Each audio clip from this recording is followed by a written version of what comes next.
என் பேர் John, SP Patna. ஒரே கேள்வி, ஆனால் ஒரு 5 கேள்வியாக கேட்குறேன். அதை இஸ்லாமில் பெண் விடுதலை உண்டா? சொத்துல சம உரிமை மட்டும் தருவதால் பெண் உரிமையாகாது. பெண்கள் ஆண் துணை இல்லாமல் செல்வது தவறு என்பதிலிருந்து பெண்ணடிமைத்தனம் இஸ்லாத்தில் உள்ளது என நம்புகிறேன். ஏன்னு கேட்டால் 25 வயசு பெண்ணுக்கு 10 வயசு பையன் கூட போகிறான். தனக்கு பிடித்த விஷயங்களை செய்வதில் இந்து பெண்களை விட கிறிஸ்தவ பெண்களை விட இஸ்லாமிய பெண்கள் பின்தங்கியே உள்ளனர். பலதார மனம் என்பது பெண்ணடிமைத்தனம் தானே?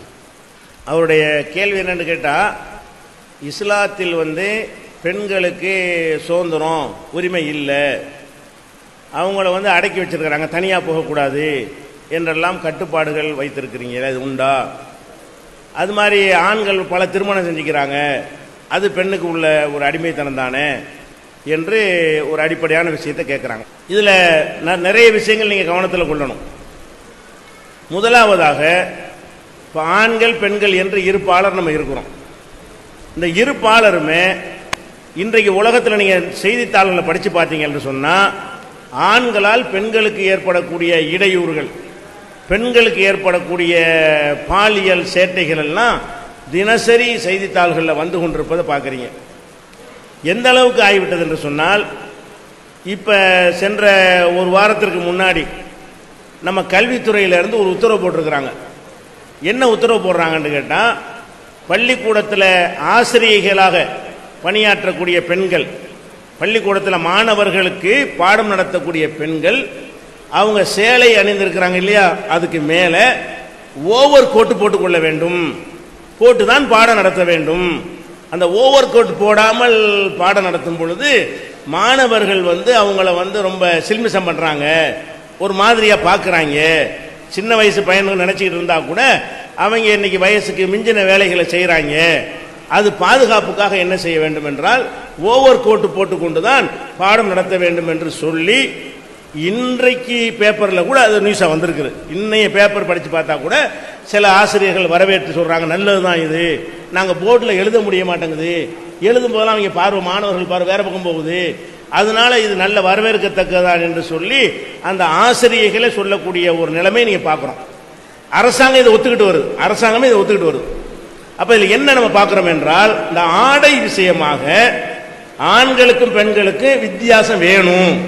எல்லாருமே உள் மனசில் ஒத்துக்கிட்டு தரோம். ஒரே அளவு ஆடையை ஆணுக்கு பெண்ணுக்கு நம்ம ஒத்துக்கிறது இல்லை.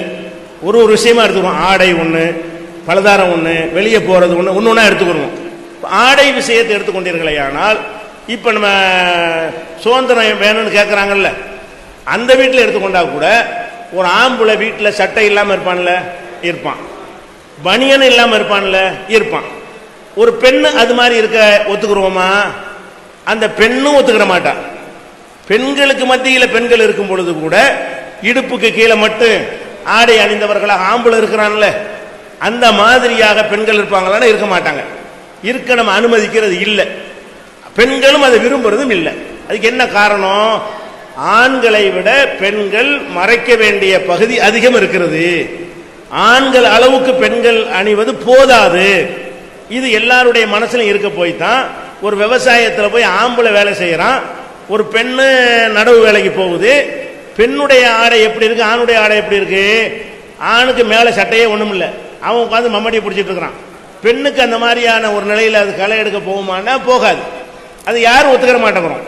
அப்ப எல்லாருடைய அடிமனசுல என்ன இருக்குன்னு கேட்டா, பெண்கள் கொஞ்சம் கூடுதலாக மறைப்பது தான் நல்லது, ஆண்களை விட கொஞ்சம் அதிகமாக மறைப்பது நல்லது என்கிற ஒரு எண்ணம் இருக்கிறது. அந்த அதிகம் எவ்வளவு, இதெல்லாம் வித்தியாசம். இஸ்லாத்துக்கு மற்றவங்களுக்கு வித்தியாசம் என்னன்னு கேட்டா, அந்த அதிகம் எவ்வளவு. இஸ்லாம் என்ன சொல்லுதுன்னு கேட்டா, கால் பாதம் நடக்கிறதுக்கு வெளியே தெரியணும், செயல்படுவதற்கு கை வெளியே தெரியணும், முகம் வெளியே தெரியணும். இதை தவிர மற்றது ஏன் தெரியணும்? ஒரு பெண்ணுக்கு மற்ற விஷயங்கள் எதுக்காக வெளியே தெரியணும்? இந்த அளவுக்கு நீங்கள் மறைத்துக் கொள்ளுங்கள். குறிப்பிட்ட ஒரு கலர்ல போடணும் என்றோ குறிப்பிட்ட ட்ரெஸ் போடணும்லாம் கிடையாது. மறைக்கிறது இவ்வளவுதான். அது முகம் கை பாதங்களை தவிர மற்ற பகுதிகளை பெண்கள் மறைத்திருக்க வேண்டும். எங்க மறைக்கணும்? அதாவது உறவினர்கள் அல்லாத கணவன், அண்ணன் தம்பி போன்ற உறவு அல்லாத மற்ற ஆண்கள் மத்தியில் அதை மறைத்தவர்களாக இருங்க அப்படின்னு இஸ்லாம் சொல்லுகிறது. இது சொல்வது நியாயமான கோரிக்கை தான் என்பதை நாட்டு நடப்புகள்லாம் பார்க்கிறது. பெரும்பாலும் இந்த பெண்கள் தனியாக போனால் கற்பழிக்கிறாங்க, சீன்றாங்க, யூடிசிங் பண்ணுறாங்க.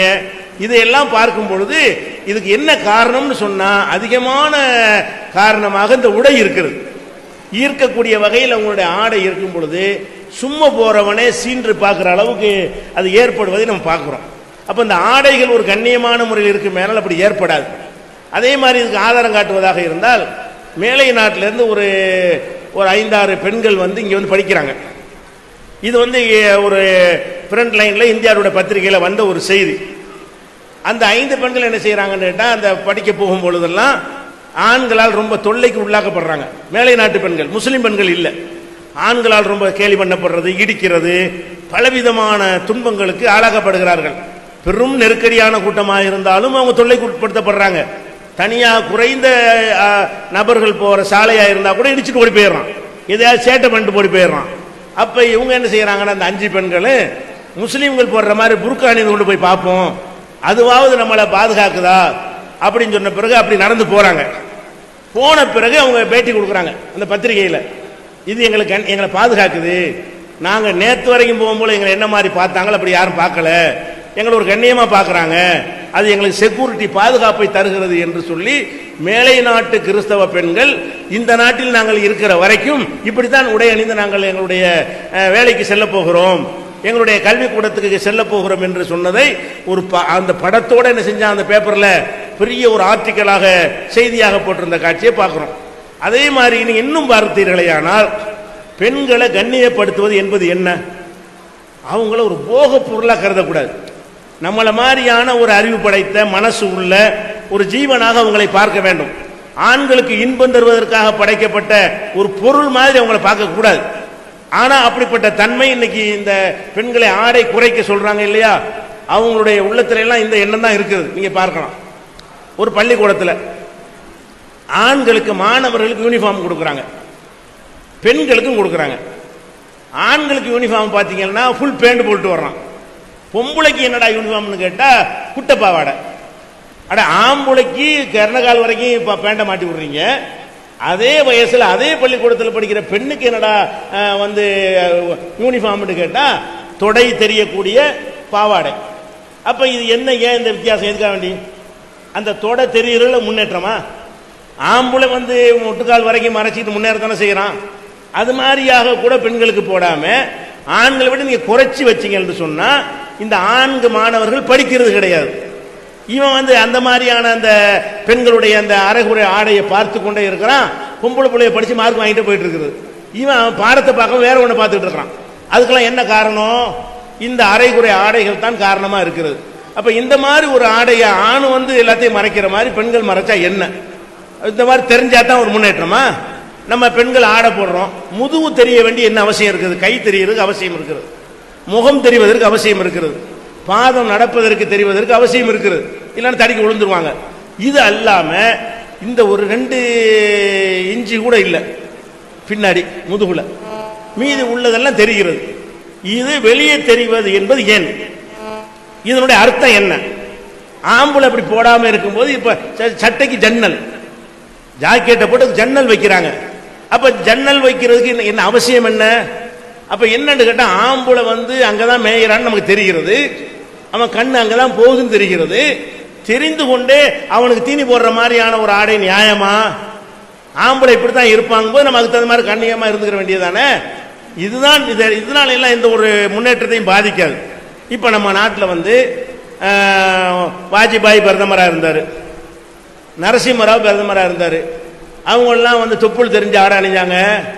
மோடி பிரதமராக இருக்காரு, அவருக்கு முதுகு தெரியுதா, தொப்புள் தெரியுதா?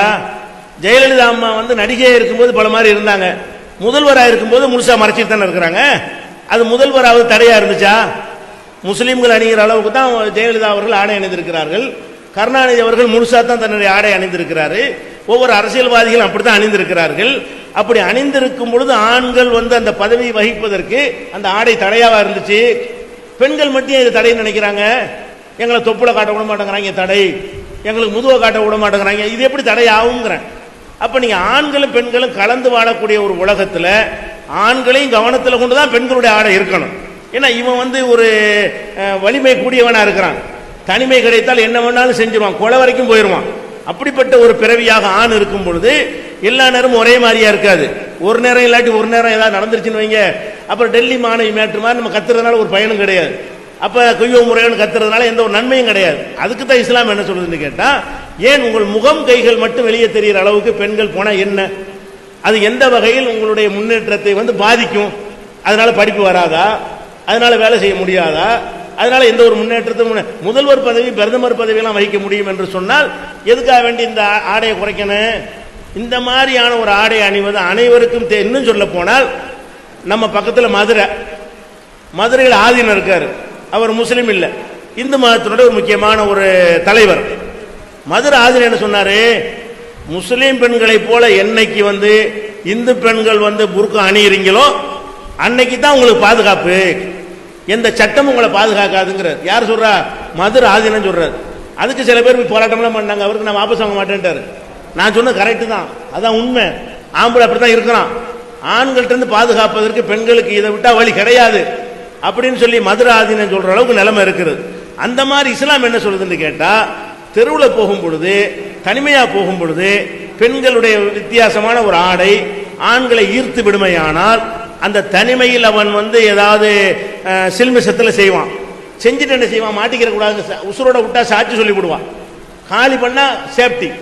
அதனால கற்பழிச்சு கொலை செய்யறதுக்கு தான் காரணம். கற்பழிப்பாங்க, உசுரோட விட்டோம்னு வைங்களேன், அவளே நாளைக்கு சாட்சி சொல்லி விடுவா, ஆளை காலி பண்ணிட்டா சாட்சி இருக்காது.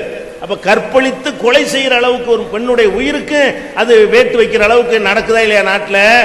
அதனால இந்திய அரசாங்கமே வந்து பெண்கள் பள்ளிக்கூடங்கள்லாம் உடை கட்டுப்பாடு போடுவது நல்லதுன்னு சொல்லி இப்ப ஆலோசித்துக் கொண்டிருக்கிற காட்சியை பார்க்கிறோம். அதனால இந்த ஆடை கட்டுப்பாடு என்பது, நீங்க இன்னும் சொல்ல போனா சினிமாவில் நீங்க பாருங்க, சினிமாக்கள் பாக்குறீங்க, சினிமாக்கள் ஆம்பளை எவ்வளவு ட்ரெஸ் போடுறான், பொம்பளை எவ்வளவு போடுறான். ஆம்பளை வந்து சட்டை ஃபுல் ஹேண்ட் சட்டை போட்டுக்கிறான், பேண்ட் போட்டுக்கிட்டு வர்றான், ஹீரோவா இருக்கிறான், ஹீரோவை சொல்றான். ஹீரோயினி எப்படி வர்றா, அவளுக்கு வந்து பாருங்க எப்படி காட்டுறான்னு பாருங்க. நம்மளுக்கு கவருக்கு இருக்கிற ஆம்பளையில ஈர்ப்பதற்காக வேண்டி, இளைஞர்களை சினிமா தியேட்டருக்கு வர வைக்கிறதுக்காக வேண்டி பெண்களை தான் டூ பீஸ்ல ஆட விடுறான், பெண்களை தான் அசிங்கமா காட்டுறான். அப்பதான் ஆண்கள் வருவாங்க. அதுல என்ன விளங்குது, ஒரு ஆம்பளை இந்த மாதிரி டூ பீஸ்ல விட்டா அந்த படம் ஓடுமா, விளங்குமா? ஒரு ஆம்பளை சட்டியை மட்டும் போட்டு நடிக்க விட்டா எவ்வளவு பாப்பாள?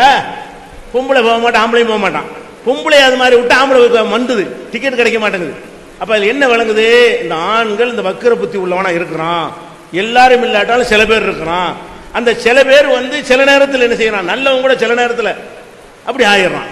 அப்ப அந்த மாதிரியான ஒரு நிலையிலிருந்து இது ஒரு அளவுக்கு பாதுகாக்கணும். இது பெண்களை ஓரளவுக்கு என்ன செய்யும், கொஞ்சம் ட்ரெஸ்ஸை நம்ம கொஞ்சம் கரெக்டாக போட்டுட்டோம்னா நமக்கு சேஃப்டி. கூட ஒருத்தருக்கு 2 போலீஸாக பாதுகாக்கப்பட முடியும். பெண்களுக்கு பாதுகாப்பு போலீஸ் என்ன செய்யுன்னு கேட்குறாங்க, போலீஸ் என்ன செய்ய முடியுங்கிறேன், ஒவ்வொரு பொம்பளைக்கு முன்னாடி 2 போலீஸை போட்டு அனுப்ப முடியும்.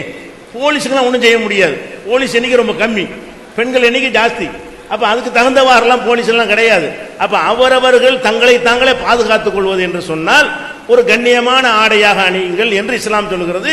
இது அடக்குமுறை கிடையாது, இது வந்து பிற்போக்குத்தனம் கிடையாது, இது நல்லது என்று சொல்லி ஒவ்வொருத்தரும் உணர்ந்து கருத்து சொல்லி வரக்கூடிய ஒரு காட்சியை பார்க்கணும். இன்னும் சொல்ல போனா பெங்களூர்ல கமிஷனர் என்ன செய்யறாருன்னு கேட்டா, பத்திரிகையாளர்லாம் கூட்டி வைத்துக் கொண்டு பெண்கள் அவசியம் தலையில நீங்க வந்து துப்பட்டா போட்டுக்கிறங்க, அல்லன்னா வந்து தாலி செயின் திருடுறவங்களுக்கு வசதியா போகுது அப்படின்னு சொல்லி அவரே துப்பட்டா டிசைன் போட்டு அதை தலையில மாட்டி, தலையில போடுவாங்கல்ல ஸ்கார்ஃப் மாதிரி போட்டுக்கிட்டு போங்க, இந்த இருக்கு டிசைன், இதை போட்டீங்கன்னு சொன்னா செயினா இருக்க மாட்டாங்க. யார் சொல்றா, பெங்களூர் போலீஸ் கமிஷனர் செய்தியாளர் சொல்லி அந்த துப்பட்டா அந்த ஸ்கார்ஃப் வந்து அறிமுகப்படுத்துறாரு. எதுக்காக இது செய்யறாரு, இது அவங்களை சேஃப்டி பண்ணுது பாருங்களேன்.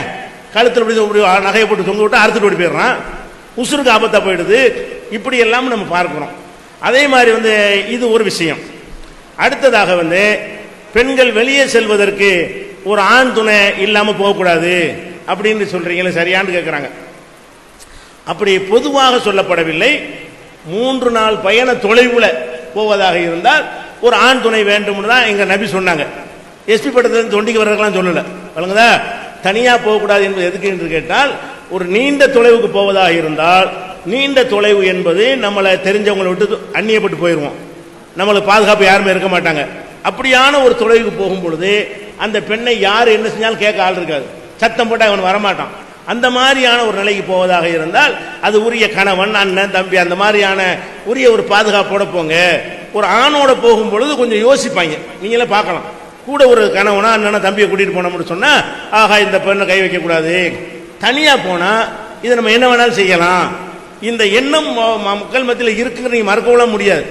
அதனால இன்னும் சொல்ல போனா இவ சென்னை போலீஸ் கமிஷனர் பண்ணாருன்னு கேட்டா பெண்கள் சந்திக்கிற பிரச்சனை என்ன அப்படிங்கிறதுக்காக வேண்டி வேலைக்கும் செல்லும் பெண்களுக்கான ஒரு கவுன்சிலிங் கூட்டத்துக்கு ஏற்பாடு பண்றாரு சென்னையில். அப்ப வேலைக்கு செல்ற பெண்கள் ஆர்வமா யார் யாரெல்லாம் வர்றாங்களோ கலந்து கொள்ளலாம் என்று சொல்லி பேப்பர்ல அறிவிப்புலாம் கொடுத்துட்றாங்க. அதன்படி இது மாதிரி ஒரு அரங்கத்தில் போலீஸ் கமிஷனர் வந்து அந்த கவுன்சிலிங் நடத்துறாரு. நிறைய வேலைக்கு செல்ற பெண்கள் வந்து அதில் குழுமி இருக்கிறாங்க. அவங்களாம் என்ன சொல்றாங்கன்னு கேட்டா, நீங்க என்ன பிரச்சனை சந்திக்கிறீங்க? நாங்க நிறைய பிரச்சனை சந்திக்கிறோம். வேலைக்கு செல்வதால் நாங்க நிம்மதியா இல்ல, இரட்டை பணிச்சுமையை நாங்கள் சுமக்கிறோம். வேலைக்கு செல்வதால் அந்த வேலையும் செய்கிறோம், வீட்டிலையும் நாங்க அந்த வேலையை செய்ய வேண்டியிருக்கிறது. வேலைக்கு செல்லாமல் இருக்கும் பொழுது எப்படி சோறாக்கணுமோ, கணவனை கவனிக்கணுமோ, மாமியாரை கவனிக்கணுமோ, வீட்டை பெருக்கி சுத்தமாக வைத்துக் கொள்ளணுமோ அந்த வேலையும் செய்து கொண்டு கூடுதலாக இரட்டை பணிச்சுமை நாங்கள் சுமப்பது எங்களுக்கு ஒரு மன அழுத்தத்தை ஏற்படுத்துகிறது. யார் சொல்றா? அந்த பெண் வேலைக்கு செல்ற பெண்கள் கமிஷனர் முன்னாடி முறையிடுறாங்க. இது ஒரு மன அழுத்தத்தை எங்களுக்கு ஏற்படுத்துது. இப்படி யோசிச்சு பாருங்களேன், ஆம்பளை இருக்கிறான், அவனை வந்து வேலைக்கு போக சொல்லிவிட்டு ஊடு வாசலையும் பெருக்கி சோறை ஆக்கி வைக்கணும், எப்படி இருக்கும்? நீங்க வேலைக்கு போற ஆம்பளையா இருக்கிறீங்க, வேலைக்கு நீ தான் போகணும், வீட்டை நீ தான் கழுவணும், துணியை நீ தான் துவைக்கணும், சோறு நீ தான் ஆக்கணும், பாத்திரத்தை நீ தான் கழுவணும்னா அது எப்படின்னு கேட்பீங்கல்ல. ஒரு ஆம்பளைக்கு முடியாத ஒன்று பொம்பளைக்கு முடியுமா? ஒரு ஆணுக்கு கூட இந்த இரட்டை சுமையை சுமக்க இயலாது என்று சொல்லும் பொழுது ஒன்று பெண்களுக்கு இது முடியாது. அது போக குழந்தைகள் பெற்ற தாய்மார்கள் இவங்க வேலைக்கு போறாங்க, அந்த குழந்தைக்கு பால் கொடுக்கணும், அதை விட அதை கடந்த பருவமாக இருந்தால் கொஞ்சணும், அது அன்பை வெளிப்படுத்தணும். இவங்க வேலைக்கு போறவங்க என்ன செய்யறாங்க? ஒரு காப்பகத்தில் கொண்டு விட்டுட்டு போயிடுறாங்க. அதுக்கு பாசம்னா என்னன்னு தெரியாது. இவங்க மனசு பூரா இங்க சீட்டில் உட்காந்துட்டு இருப்பாங்க, புல் அழுவுமோ பாலுக்கு ஏங்குமோ. இந்த மாதிரி ஒரு குழந்தைகள் உருவாகி வரும் பொழுது அது ஹிப்பி மாதிரி, அதாவது எதிலையும் பிடிப்பில்லாத ஏனாதானாண்டு போகக்கூடிய ஒரு ஜெனரேஷன் உருவாகிவிடும் என்று மனோதத்துவ நிபுணர்கள் எச்சரிக்கை பண்றாங்க. அந்த மாதிரியான பிரச்சனையை நாங்கள் சந்திக்கிறோம் அந்த பெண்கள் சொல்றாங்க. அதுபோக நாங்கள் வேலைக்கு செல்வதால் எங்களுக்கு மேலே உள்ள அதிகாரிகளும் சக ஊழியர்களும் எங்களை ஒரு டைப்பா தான் பாக்குறாங்க. யார் சொல்றா? வேலைக்கு போற பெண்கள் சொல்றாங்க, நாங்க அந்த வேலைக்கு போனோம்னு சொன்னா மேல உள்ளவங்க ஒரு மாதிரி எங்களை பாக்குறாங்க, அவங்களுக்கு இனங்கள்னு சொன்னா சில குறைகளை வேணும்னே பழி சுமத்துறாங்க, எங்களை திட்டுறாங்க, இணங்கிட்டோம் என்று சொன்னால் எங்களை நல்லபடியா வச்சுக்கிறாங்கன்னு சொல்லி இந்த மாதிரியான ஒரு கொடுமைக்கு நாங்கள் ஆளாகிறோம். அப்படி நாங்கள் அது இணங்கவில்லை என்று சொன்னால் அங்க எங்களுக்கு நிம்மதியாக வேலை பார்க்க முடியாது. அதுபோக எங்கள் கணவன்மார்களாலும் எங்கள் மாமியார் மாமனார்களாலும் நாங்கள் சந்தேகத்திற்கு உள்ளாக்கப்படுகிறோம். இரட்டை அர்த்தத்தில் பேசி எங்களை புண்படுத்தி. யார் சொல்ற? இதெல்லாம் கமிஷனர் மத்தியில வேலைக்கு செல்லக்கூடிய பெண்கள் முறையிடுறாங்க. இதெல்லாம் கேட்டு ஏதாவது செய்ய முடியுமா? அவருக்கு கேட்டு நெஞ்சாரு, வேற ஏதோ பிரச்சனை இருக்கு, நம்ம ஏதாவது செய்யலான்னு பாக்குறாரு. இதுக்கு ஒண்ணுமே செய்ய முடியாது போலீஸுக்கு. ஆனால் போலீஸுக்காரர் கேட்கிறாரு, அவங்க அதை சொல்றாங்க. அது போக நாங்கள் இந்த பேருந்துகளில் ஏறும் பொழுது இந்த இடி மன்னர்களால் எங்களால் தொல்லை தாங்க முடியல, வேணும்னே வந்து இடிக்கிறாங்க. ஆணுக்கு பெண்ணுக்கு தனித்தனியாவது வச்சா கூட இறங்கும் போது வந்து இடிக்கிறாங்க, தொத்திக்கிட்டு வந்து இடிக்கிறாங்க. என்னென்னமோ அந்த அம்மாக்கள் வந்து வெக்கத்தை விட்டு சொல்றாங்க, வேலைக்கு போற அம்மாக்கள். அப்ப இஸ்லாம் என்ன சொல்லுதுன்னு கேட்டா, இதை வந்து நல்லதா? இது ஒரு ஆணும் பெண்ணும் கலந்திருக்கிற ஒரு சமூகத்தில் வந்து பெண்கள் வந்து அவங்க சம்பாதித்து தான் ஆகணும் என்ற நிலையில் சில பேர் இருப்பாங்க. புருஷன் இருக்க மாட்டான், அப்பா இருக்க மாட்டான், அண்ணன் இருக்க மாட்டான், யாருமே சோர்ஸ் இருக்க மாட்டாங்க. அவங்க வேலை செஞ்சுதான் சம்பாதிக்கணும்னா அது நிர்பந்தம். அவங்க ஏதோ வேலைக்கு போய் சம்பாதிக்கிற விஷயம் வேற. ஒரு கணவன் சம்பாதித்து கொண்டிருக்கக்கூடிய நேரத்தில் நானும் வேலைக்கு போறேன்னு போனால் வேலை இல்லா திண்டாட்டத்தில் ஒரு குடும்பத்தில் 2 பேர் வேலைக்கு போனீங்கன்னா இன்னொரு ஆம்பளைக்கு உள்ள வாய்ப்பு வந்து குறைக்கப்படுகிறது. அதுதானே அர்த்தம். ஒரு குடும்பத்தில் 2 பேர் போயிருவீங்க, ஒரு ஆம்பளை வேலைக்கு போனால் அந்த குடும்பத்தை காப்பாற்றுவான். நீங்க ஒரு குடும்பத்தில் 2 பேர் போறதுனால அந்த பஞ்சாயத்து வருது. வேலைகள் வந்து ஷேர் பண்ணிக்கிறணும் என்கிற அடிப்படையில் இஸ்லாம் என்ன சொல்லுதுன்னா, பொருளாதாரத்துக்கு ஆண்கள் தான் பொறுப்பு, பெண்ணுடைய பொருளாதாரத்துக்கு ஆண்கள் பொறுப்பு. அப்ப சம்பாரிச்சு இப்போ மனைவிக்கு தேவையான உணவு உடை அனைத்தையும் கொடுப்பது ஆண்களுடைய பொறுப்பு. அவன் சோறு மட்டுமா கொடுக்குறான், நகை நட்டு வீடு வாசல்லாம் மனைவி பேர்ல எழுதி வைக்கக்கூடிய கணவன்மார்கள்லாம் இருக்கிறார்கள். அப்ப அந்த மாதிரியான ஒரு பொறுப்பை சுமத்தி இருக்கும் பொழுது பெண்கள் வந்து வீட்டில் உட்கார வைக்கிறோமே, அது அடக்குமுறை கிடையாது, அது ஒரு பொறுப்பு. வீட்டை பார்த்துக் கொள்வது, குழந்தையை நம்ம பிள்ளையை நல்லா வளர்க்கிறது என்பது அடிமைத்தனமா? நம்ம பிள்ளைக்கு பாடம் சொல்லி கொடுத்து பண்பாடு சொல்லி கொடுத்து கொஞ்சி மகிழ்ந்து ரசிச்சு அவங்களோட சந்தோஷமா இருந்து ஒரு நல்ல ஒரு தலைமுறையை உண்டாக்குனா தான் நம்மளை முதியோர் இல்லத்தில் நாளைக்கு சேர்க்காம இருப்பான். நம்ம பெத்த பிள்ளைய முதியோர் இல்லத்தில் கொண்டு போடுறது காரணம் என்ன? நீங்க இப்படி போட்டு போனீங்க, வேலைக்கு போறோங்கிற பேர்ல அப்பனும் பிள்ளைய கவனிக்கல, ஆத்தாவும் கவனிக்கல, எங்கேயோ காப்பகத்தில் போட்டு போனீங்க. அவன் விவரம் வந்து உங்களை கொண்டே காப்பகத்தில் கொண்டு தள்ளுறான். அது வரக்கூடாது என்று சொன்னால் நம்ம தாய் எப்படி நம்மளை வளர்த்தார்கள், நம்ம தகப்பன் எப்படி நமக்காக உழைத்தார் என்ற மனசுல பதிய வேண்டும். இது வந்து சின்ன வேலையா? இது ஒரு அடக்குமுறையா? இந்த வேலையை பெண்கள் செஞ்சா அது அவங்களுக்கு தான் நல்லது. அவங்களுடைய தள்ளாத வயசை நினைச்சு பாருங்க. தள்ளாத வயசுல அவங்க கைவிடப்படக்கூடாது என்று சொன்னால் பாசம் ஊட்டி வளர்த்தா தானே அது உதவும். துடிப்பு இருக்கும்போது என்ன வேணாலும் பேசிட்டு போயிடலாம், இளமை துடிப்புல. தள்ளாத வயசுன்னு ஒவ்வொருத்தருக்கு இருக்கிறது. அந்த பையன் வந்து பாசமாக கொஞ்சி மகிழ்வது எப்ப சாத்தியமாக? அதை நீங்க பார்க்க வேண்டும். இன்னொன்றை நான் உங்களுக்கு சொல்றேன், இது வந்து அதிசயமா கூட இருக்கும், அது உண்மை. உங்களுக்கு அறிவு ஏற்றுக்கொள்ளாம இருக்கும், பிராக்டிக்கல் அது உண்மை. என்ன உண்மை? நீங்க முஸ்லீம் சமுதாயத்தை எடுத்துக்கிட்டீங்கன்னு சொன்னா நாங்க வந்து பெண்களை வேலைக்கு அனுப்ப மாட்டோம். உங்களுக்கு தெரியும், கொத்தனார் வேலைக்கோ சித்தால் வேலைக்கோ களை எடுக்கிற வேலைக்கோ நாங்கள் எதுக்குமே அனுப்புறது இல்லை. ஒரு ஆம்பளை தான் சம்பாதிக்கிறான். என்ன சம்பாதிக்கிறாங்கிறீங்க? ஒரு கடையில் போய் 10,000 ரூபாய் சம்பளம் வாங்கி சம்பாதிப்பான், இவனுடைய சம்பாத்தியம். அல்லது வெளிநாட்டில் போய் டிரைவராக இருந்து ஒரு 15,000 ரூபாய் வீட்டுக்கு அனுப்புவான். ஒருத்தன் சம்பாதிக்கிறான். அந்த ஒருத்தன் சம்பாத்தியத்தில் தான் அவன் தாய், வயசான தாய், வயசான தகப்பன், மனைவி, அவனுக்கு பெற்ற பிள்ளைகள் எல்லாருமே சாப்பிட்றாங்க. சாப்பிட்ட பிறகு அதுக்கு மேலையும் சேர்த்து வீடு வாசல் கட்டுறாங்க. நகை நட்டுகள் நிறைய முஸ்லீம் கிட்ட நிறைய இருக்கு நீங்க நினைக்கிறீங்க. ஆனால் பிற மற்ற மக்கள் நீங்க எடுத்து பார்த்தீங்கன்னு சொன்னா சின்ன பிள்ளையிலிருந்து 50 பேர் வேலைக்கு போறாங்க. ஒரு வீட்டில் 20 பேர் இருந்தா 18 பேர் வேலைக்கு போறாங்க. அப்ப 2 பேர் கொத்தனாரா போவாங்க, 2 பேர் சித்தலா போவாங்க, 2 பேர் நாத்து பறிக்க போவாங்க, 2 பேர் கலப்பையை பிடிக்க போவாங்க. ஒரு 20 பேர் சம்பாதிக்கும் பொழுது ஒரு ஆள் 500 ரூபான்னு சொன்னா ஒரு நாளைக்கு வந்து 10,000 ரூபாய் ஆச்சு. ஒரு நாளைக்கு 10,000 ரூபாய்னா மாசம் 3 லட்சம் ரூபாய் ஆச்சு. மாசம் 10,000 ரூபாய் சம்பாதிக்கிற ஒரு முஸ்லீம் வீட்டில் அவன் வந்து ஒரு டெவலப் ஆகிட்டு வர்ற கண்ணு முன்னாடி நீங்க பாக்குறீங்க. நாம தான் மனைவி பொறுப்பு, நாம தான் குடும்ப செலவுக்கு பொறுப்பு என்று நினைக்கும் பொழுது மறைமுகமான ஒரு அருள், கடவுளுடைய அருள் கிடைப்பதை நாங்கள் அனுபவிச்சுட்டு இருக்கிறோம். நாங்கள் ஒருத்தர் தான் சம்பாதிக்கிறோம். ஒருவர் சம்பாதித்து இருக்கும் பொழுது நாங்கள் கஷ்டப்படுறோமா? எங்க மக்கள்ல வந்து பெண்கள் எந்த சிரமம் படுறது கிடையாது. அதிகமான நகை நட்டுகள் எங்க சமுதாய மக்கள்கிட்ட இருக்கிறது. அதெல்லாம் எப்படி வருதா? ஒருத்தன் சம்பாதித்து தான் வருது. அதிகமான வீடு வாசல் நல்லபடியாக கட்டிட்டு தான் போயிட்டு இருக்கிறாங்க பிற சமுதாய மக்களை விட. ஆனால் அரசு வேலையில் நாங்கள் இல்லை, அரசாங்க வேலை கிடையாது எங்களுக்கு. நாங்களே ஏதோ ஒரு கடையில் சம்பளத்து இருப்போம், சின்ன கடை வச்சிருப்போம், வெட்டினால போய் கார் ஓட்டுவோம், ஒட்டகம் மேய்ப்போம். இந்த சம்பாத்தியத்தை கொண்டு இறைவன் அருள் செய்கிறானா இல்லையா? அதை கொண்டு தேவை நிறைவேறுகிறதா இல்லையா? அதுக்கு மேலே மிச்சப்படுத்த முடிகிறதா இல்லையா? அப்ப ஏன் நம்ம பெண்களுக்கு இன்னும் கொஞ்சம் சுமத்தி நீனு சம்பாதிச்சுட்டு வா, ஓன் சம்பாத்தியம் வேணும்? அது கொடுமை, அது உரிமை கிடையாது. அது பெண்களுக்கு இழைக்கப்படுற கொடுமை. அவங்களுடைய உடம்பு மென்மையான உடம்பு, அவங்களுக்கு போய் இதையும் செய்ய அதையும் செய்யன்னு சொல்லி மிஷின் மாதிரி வாழ வச்சு அவ வேலைக்கு போயிட்டு அந்த களைப்புல வந்தான்னு சொன்னா புருஷனோட சந்தோஷமா இருக்கவளுக்கு தோணுமா? அட இவனுக்கு தான் தோணுமா? இவன் வேலை பார்த்து களைப்ப வந்து அவ கொஞ்சம் ஒரு அன்பா பேசினால் மனமாற்றம் ஏற்பட்டு அவங்க 2.5 கலந்து இல்லற வாழ்க்கையில் ஈடுபடுவாங்க. 2 பேரும் வேலைக்கு போற குடும்பத்தில் இல்லற வாழ்க்கையே மைனஸ். 6 மாசத்துக்கு ஒருக்கா இல்லற வாழ்க்கை நடத்தினா ஆச்சரியம், அவங்களுக்கு தோணாது, நாடாது. ஏன்? அந்த டென்ஷன்ல வருவாங்க, எப்படா படுப்போம், எப்படா கூட்டு போய் தூங்குவோம், அவ்வளவு அலுப்பு. 2 பேரும் அலுப்பா இருந்தா உருப்படுமா குடும்பம்? ஒரு ஆள் அலுப்பா இருந்தா ஒரு ஆள் அரவணைச்சிட்டு இருந்தா அது ஒரு இல்லறத்தில் என்ன செய்யும், ஒரு இணக்கம் ஏற்படும், இல்லற வாழ்க்கையும் லாஸ் ஆகும். தெரிஞ்சுக்கிறங்க. அப்ப அதெல்லாம் கருத்துல கொண்டு இஸ்லாம் என்ன சொல்லுதுன்னு கேட்டா, பெண்கள் வந்து செக்யூரிட்டிக்கு முக்கியத்துவம் கொடுங்க, வேலைக்கு போறதுங்கிறது வேணாங்கிறத சொல்லுது. அவசியம் இருந்தால் போகலாம், அது ஒரு விஷயம். அது வரைக்கும் புருஷன் தான் பொறுப்பு. இது ஒரு. அடுத்து என்ன கேட்கறாங்கன்னா, இந்த பலதார மனம் பெண்கள் மேட்டர் தான் அம்பிட்டுமே, ஆம்பளை மட்டும் நிறைய கல்யாணம் பண்ணிக்கிறீங்களே அப்படிங்கிறது அதனுடைய பேசிக்.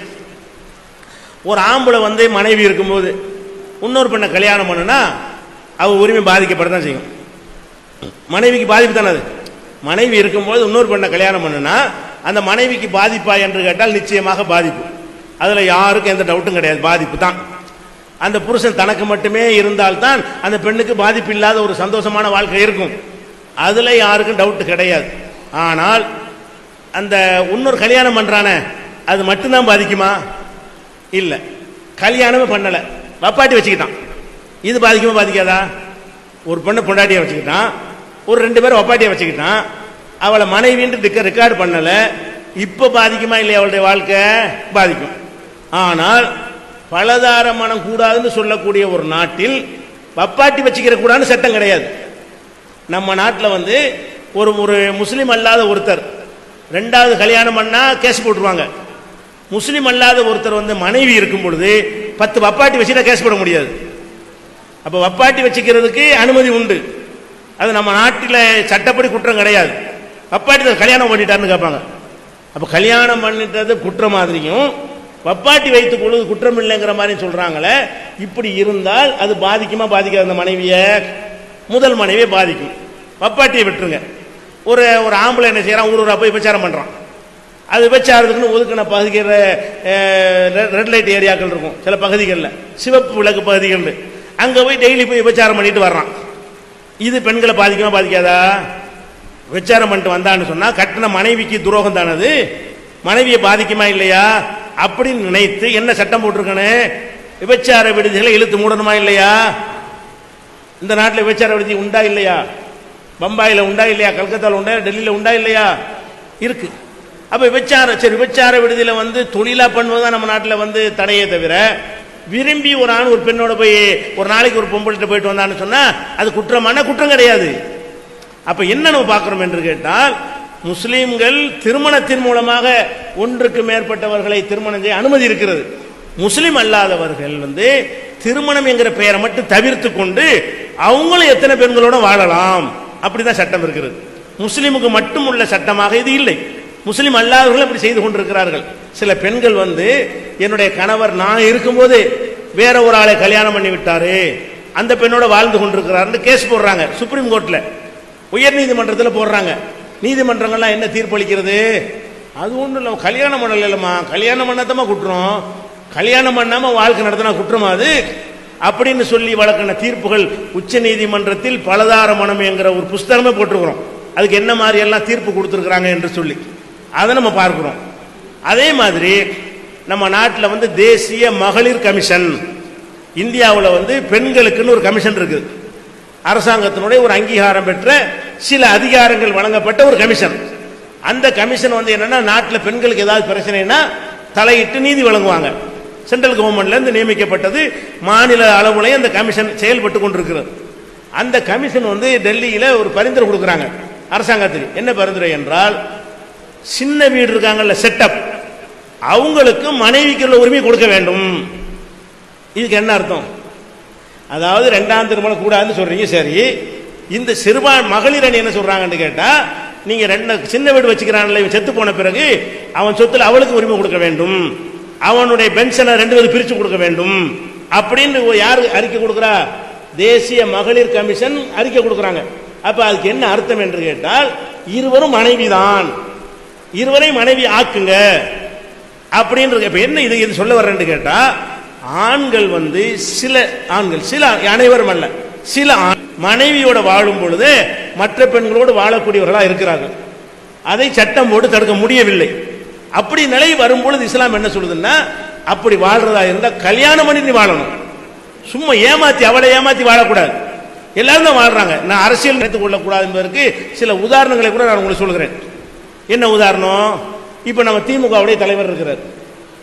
அவர் வந்து தயாளம்மாள் ஒரு மனைவி இருக்கிறாங்க இல்லையா?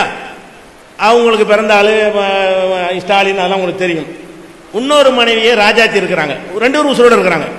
ஒருவர் மரணித்து ஒருவரை கல்யாணம் பண்ணல, 2 மனைவி இருக்கிறாங்க. அந்த மனைவிக்கு வந்து கனிமொழி இருக்கிறாங்க. அப்ப முஸ்லீம் நிறைய கல்யாணம் பண்ணிக்கிறான், முஸ்லீம் அல்லாதவங்க பண்றது இல்லை அப்படின்னு இருக்குமையா? ஆனால் கலைஞர் வந்து 2 மனைவியோட வாழ்ந்து கொண்டிருக்கிறார்ல, எப்படி அவர் முதல்வராக முடிஞ்சு, எப்படி தேர்தலில் போட்டியிட முடிஞ்சு என்று கேட்டால், ஒன்று மனைவி ஒன்று துணைவி. அதனாலதான் அதை மனைவி இது சும்மா வைத்துக் கொள்வது என்று சொல்லிக் கொண்டோமே, ஆனால் சட்டம் ஒன்றும் செய்யாது. ஆனா மனைவி இங்க அந்தஸ்துலாம் வர்றாங்க. ஒரு தடவை அந்த மனைவி கூட்டிட்டு போறாங்க, ஒரு இந்த மனைவி கூட்டிட்டு போறாங்க. இது திமுக மேட்டரா நான் சொல்லவில்லை. அதிமுகவில் சபாநாயகர் காளிமுத்து இருந்தாரு. அதே மாதிரி எம்ஜிஆர் அமைச்சர்ல மந்திரியா திருநாவுக்கரசு இருந்தாரு, பிஜேபியில மந்திரியா இருந்தாரு, காங்கிரஸ்ல இருந்து கொண்டிருக்கிறார். இவங்கெல்லாம் 2 மனைவியோட வாழலையா? அப்ப அவங்கெல்லாம் யார் முஸ்லீமா? முஸ்லீம் அல்லாதவங்க தானே ஒன்றுக்கு மேற்பட்ட மனைவிகள் வாழ்ந்துட்டு இருக்கிறாங்க. இப்போ இந்த நடிகர் சங்க பிரச்சனை வருது. இப்போ வந்து எஸ் ராஜேந்திரன், பழைய காலத்தில் SSRன்னு சொல்லுவாங்க, அவருடைய ஒரு மகன் வந்து இந்த அணியில் இருக்காரு, ஒரு மகன் அந்த அணியில் இருக்கிறார். ஒரு நடிகர் சங்க தேர்தல் வருது இல்லையா, அதை பேப்பரில் போடுறாங்க. என்னடா பஞ்சாயத்துன்னு பார்த்தோம்னா, இது ஒரு பொண்டாட்டியுடைய பிள்ளை, அது வேற பொண்டாட்டி பிள்ளையா. அப்போ SSRக்கு எப்படி அது தாமரை செல்வியுடைய பிள்ளை, இது வந்து வேற ஒரு மனைவியுடைய பிள்ளை, பங்கஜமுடைய பிள்ளை அப்படின்னு பேப்பரில் போடுறாங்க. அப்போ அவருக்கு ஏன் இந்த ரெண்டு பொண்டாட்டி? அப்போ ரெண்டு பொண்டாட்டியோட ரெண்டு பேரோட எல்லாரும் தான் வாழ்ந்துட்டு இருக்கிறாங்க. முஸ்லீம் மேட்டரா மட்டும் ஆக்குறாங்க. இஸ்லாம் என்ன சொல்லுதுன்னு கேட்டால், அந்த நிலைக்கு நீ ஆளானால் திருமணம் செய். திருமணம் இல்லாமல் நீ பச்சுக்கிட்டு ஏமாத்தாத, அந்த பொம்பளை ஏமாத்தாத, முறைப்படி டிக்ளேர் பண்ணி என் பொண்டாட்டி தான் சொல்லிவிட்டு வாழ்க்கை நடத்து. அது இதோட நல்லது. எதோட நல்லது? வப்பாட்டி வச்சுக்கிறதை விட அவள்கிட்ட உள்ள நோயெல்லாம் பெற்றுக்கொண்டு ஒரு நாளைக்கு ஒரு பொம்பளைகிட்ட போய் நோயை வாங்கிட்டு வந்து இந்த பொண்டாட்டிக்கும் பரப்பி விடுறதை விட அது நல்லதுன்னு சொல்லுகிறது. இப்படி சொன்னதுனால முஸ்லீம்கள் வந்து நிறைய குறைஞ்சிட்டாங்க. எதுல? பல பெண்களை வாழ்க்கை நடத்துவதில் எடுத்து பார்த்தீங்கன்னா முஸ்லீம் தான் கம்மியாக இருக்கிறாங்க. சென்ட்ரல் கவர்மெண்ட்ல ஒரு அறிக்கை தாக்கல் பண்ணியிருக்கிறாங்க. எந்தெந்த சமுதாயம் ஒன்றுக்கு மேற்பட்ட பெண்களோடு அதிகமாக வாழ்றாங்க, கடைசி இடத்துல முஸ்லீம் வர்றாங்க. நீங்க 4 மனைவி பண்றாங்கன்னு சொல்றீங்களா? எத்தனை 4 பொண்டாட்டி வச்சுக்கிறாங்க கை தூக்குவாங்க முஸ்லீம்ல? ஒருத்தர் கூட இருக்க மாட்டாங்க. 2 பொண்டாட்டி கட்டுறாலும் கை தூக்க வைப்போம். உங்களுக்கு தெரிஞ்சு எத்தனை பேர் நீங்க பார்த்து தொண்டிலான்னு இருக்கிறீங்க? எத்தனை பேர் 2 பொண்டாட்டி இருக்கிறாங்க? ஒருத்தருப்பா 2 பேர் இருப்பான். இது மற்ற சமுதாயத்தில் ஜாஸ்தியா இருக்கும். அப்ப இது ஒரு அனுமதி, நிறைய கண்டிஷன் இருக்கிறது. தேவையா இருக்கணும், ஒழுங்கா நேர்மையா நடக்கணும், அவங்களோட 2 பேருடைய கொஞ்சம் சந்தோஷமா உனக்கு இருக்க முடியணும், இப்படி சொல்லக்கூடிய ஒரு விஷயம். அதனால இது பலதாரமனங்கிறதை பிடிச்சு நம்ம ஒரு இஸ்லாத்துக்கு எதிரான ஒரு கசப்பை உண்டாக்குவதற்காக இது பிரச்சாரம் பண்றாங்க தவிர ஒன்றும் கிடையாது. இன்னும் சொல்ல போனா ஒரு மத அடிப்படையில் எடுத்துக்கொண்டு பார்ப்போம். மத அடிப்படையில் எடுத்துக்கொண்டால் கூட இப்ப கிறிஸ்துவ மதத்தை எடுத்துக்கொள்வோம். அவங்களுக்கு முக்கியமான தலைவர்களை பத்தி எல்லாம் பைபிளில் சொல்லப்படுது. தாவீது, சாலமோன், இவங்களெல்லாம் முக்கியமான ஒரு தீர்க்கதரிசிகள், மகான்கள், ஞானிகள். அவங்களெல்லாம் பல மனைவி இருந்ததாகவும் சொல்லப்படுது. பைபிள் எடுத்து பார்த்தீங்கன்னா தாவீது ராஜாவுக்கு ஏராளமான பொண்டாட்டி, சாலமோனுக்கு ஏராளமான பொண்டாட்டி, ஆபிரகாமுக்கு 2 பொண்டாட்டி, இப்படின்னு சொல்லி யூதாசுக்கு இத்தனை பொண்டாட்டின்னு சொல்லி அவங்களாம் நன்மக்கள் என்றும் சொல்கிறது. அவங்களெல்லாம் பல மனைவியரோட வாழ்ந்தார்கள் என்றும் சொல்லப்படுகிறது. அப்ப அங்கேயும் தான் இருக்கிறது கிறிஸ்துவ மதத்திலையும். இந்து மதத்தில் மட்டும் எடுத்துக்கிட்டேன் அப்படி இருக்கு. பிரச்சனைக்காக சொல்லவில்லை, விமர்சிக்கிறதுக்கு, யதார்த்தத்தை சொல்கிறேன். இப்ப முருகன் ஒரு கடவுளை இந்து மக்கள் நம்புறோமா இல்லையா? முருகன் வந்து வள்ளி தெய்வானு 2 மனைவியோட தான் இருக்காரு. அது தப்புன்னா அதை கண்டிக்கணும். யாரா கண்டிப்போமா? அவர் 2 மனைவியோட இருந்தாலும் அவர் நம்ம கடவுள் என்று தானே இந்துக்கள் நம்புறோம். அதே மாதிரி கிருஷ்ணர் இருக்காரு, பாமா ருக்குமணி என்று 2 மனைவியோட தானே இருக்கிறாருன்னு சொல்றோம். அப்ப இந்து மதத்திலையும் பலதாரமான தான் சொல்ல ஒண்ணுதான் பண்ணணும்னு சொல்லப்படவே இல்லை. எல்லாரும் எல்லா மதங்களையும் அப்படித்தான் இருந்திருக்குங்க. இது இந்து மக்கள் இப்ப மாத்திக்கிட்டாங்களே தவிர மதத்தில் இருக்குதான்னு கேளுங்க. மதத்துல எப்படி காட்டணும்? இந்த முருகப்பெருமான பாருங்க, அவர் ஒரு மனைவிதான் அல்ல ஒண்ணுதான் கல்யாணம் பண்ண சொன்னார், அப்படி காட்டணும். மதத்துல இல்லை, எல்லா மதங்கள்லயும் இருக்கிறது. அவன் முருகனுக்கு இருக்கு, அவருக்கு ராமர் ஒரு ஆள் தான் ஒரு மனைவியோட வாழ்ந்ததா சொல்றாங்க. அந்த ஊரை நம்ம தேடி பார்த்த வரைக்கும் ராமருடைய தகப்பனாருக்கு வந்து 60,000 பொண்டாட்டி எல்லாம் இந்த இத்திகாக்காரங்க பேசுறாங்க. எந்த அளவுக்கு உண்மைன்னு தெரியல. ஆனா எதுக்கு சொல்ல வர்றேன்னு கேட்டா, எல்லாரும் பல மனைவியோட இருக்கிறாங்க. இந்து மதத்திலும் இருக்கிறாங்க, முஸ்லீம் மதத்திலும் இருக்கிறாங்க, கிறிஸ்துவ மதத்திலும் இருக்கிறாங்க. ஆனா முஸ்லீம் மதத்து பிரச்சனை மாதிரி இதை காட்டுறாங்க. வித்தியாசம் என்ன என்று கேட்டால், ஒரு ஆண் வந்து மனைவி வந்து இல்லற வாழ்க்கை சரியில்லை, அவங்க தளர்ந்து போயிட்டாங்க, இவனுக்கு தேவை இருக்குது, கெட்டு போயிடுவோம், விபச்சாரத்துக்கு போயிடுவோம் பயந்தானே. ஆனால் அந்த நேரத்தில் திருமணம் செய்து நீ என்ன செய்யணும்? வாழ்க்கை கொடுக்கணுமே தவிர கள்ளத்தனமா வச்சுக்கிறாத. அதுதான் இஸ்லாத்துடைய கான்செப்ட். மற்றவங்க எல்லாம் திருமணம் செய்யணும்னு அவசியம் கிடையாதுங்கிறாங்க. இதுதான் வித்தியாசம் இருக்கே தவிர ஒரு மனைவிக்கு மேல இருக்கக்கூடாது என்று சொல்லி யாருமே சொல்ல காணோம். அதனால இது பெண்களுடைய உரிமையை பறிக்கிறதுலையும் வராது, பெண்களை கொடுமைப்படுத்தல அடங்காது. அப்படின்னா இப்படி சட்டம் உலகத்தில் எங்கேயும் போட முடியாது. முன்னேறிய மேற்கத்திய நாடுகளில் கூட ஆண்கள் விபச்சாரம் பண்ணா அது பெண்ணுக்கு பாதிப்பா இல்லையா? விபச்சாரத்துக்கு தடுக்க மாட்டேங்கிறான். எங்கெல்லாம் விபச்சாரத்துக்கு சட்டப்படி தப்பு தண்டனை இல்லையோ அங்கெல்லாம் என்ன அர்த்தம்? அதுக்கு இந்த மனைவி இருக்க எத்தனை பெண்ணோடையும் போகலாம்னு அர்த்தம். அதுக்கு அதையும் யாரும் தடுக்க ஏறல. அப்ப ஏறலங்கும் போது அதை முறைப்படுத்து. கல்யாணம் பண்ணாமல் யாரும் நெருங்காதுன்னு சொல்லி பாருங்க, விபச்சாரம் குறைஞ்சிரும். பல பெண்களை நாடக்கூடிய சுமையை சுமக்கணும். கல்யாணம் பண்ணா சொத்துல பங்கு கொடுக்கணும், பிள்ளைய நம்ம பிள்ளைன்னு ஏத்துக்கிறேன்னு அந்த பிள்ளைய படிக்க வைக்கணும். அம்மாடி வேணான்னு ஓடி போயிடுவான். சுமையை சுமக்கலன்னு சொன்னா எத்தனை வேணாலும் வச்சுட்டு போயிடுவான். அந்த மாதிரியான ஒரு நிலையை விட இது சிறப்பு. அதான் அடிப்படையான விஷயம். அவர் ஒரு கேள்வி கேட்டாலும் ஒண்ணுக்குள்ள நிறைய கலந்து கேட்டார். இன்னும் கூடுதல் விவரங்கள், புள்ளி விவரங்கள்லாம் இருக்கிறது. இஸ்லாம் பெண்களின் உரிமையை பறிக்கிறதா அப்படின்னு நூலில் விரிவாக இதை பற்றி எழுதியிருக்கிறோம். இதை விட கூடுதலாக அந்த நூல் ஒன்றா கொடுங்க அவருக்கு.